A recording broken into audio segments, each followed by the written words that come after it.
Hey everyone, my name is Nigel Clarke. The reason I'm putting this video online is I wanted to take some time to talk about my book, and I want to talk about why I'm publishing my book online. And in order for me to do so, I feel it's important for me to talk about the origins of my book and how I came about, its background and my methodology. So the name of the publication, this book right here, the name of the book is MASTERNEVER and the Flow of Death. I wrote this book, the original screenplay I wrote in 2006, and I would publish this book in 2008. I would self-publish this book in 2008. So let me tell you about how this story came about and what encouraged me to write the book instead of starting to sell the screenplay. I had originally written the screenplay after I met with a writer named Louis Benosta. In 2006, a friend of mine had encouraged me to write the sequel for a movie called The Last Dragon, Barry Gordy's Last Dragon. And that movie was very, it had a significant impact on a number of people. It's been a favorite movie for a lot of people. And when I met the writer, I understood why. Because on the surface level, the movie is about, martial arts and things of that nature, but the movie has to do with really the focus of the movie is about finding the master within yourself, and that's the reason why it has resonated with so many people.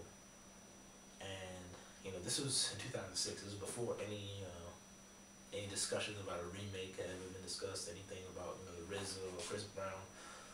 And it was a very empowering experience because when I met with him, he encouraged me, and he really helped me to understand not only this story, but the stories in general, why they're important, and how these stories are formulated by writers, and how these stories are also really an extension of the people who had written them.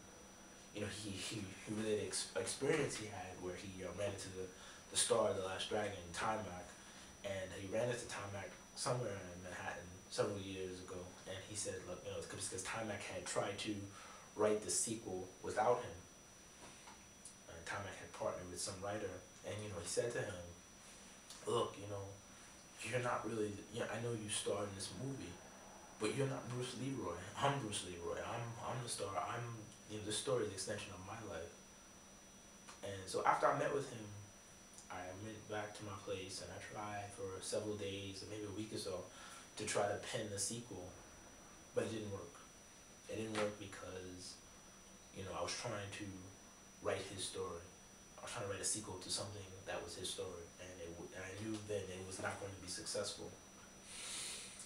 So I wrote him, and I told him I had to write my own story, and this story had to be an extension of myself and my experiences here.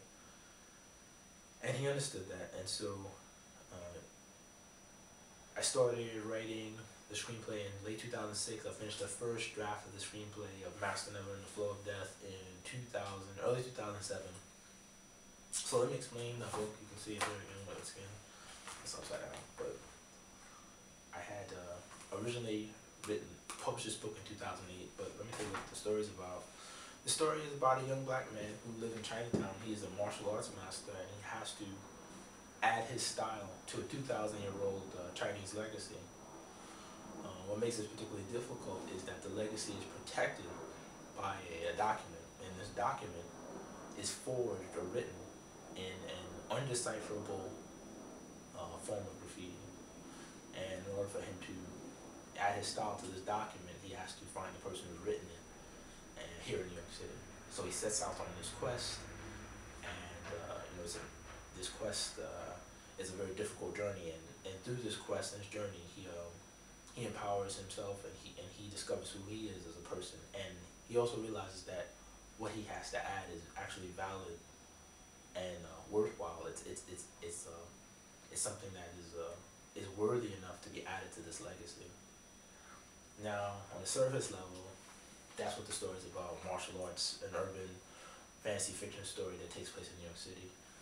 And on the surface level, that's what it's about.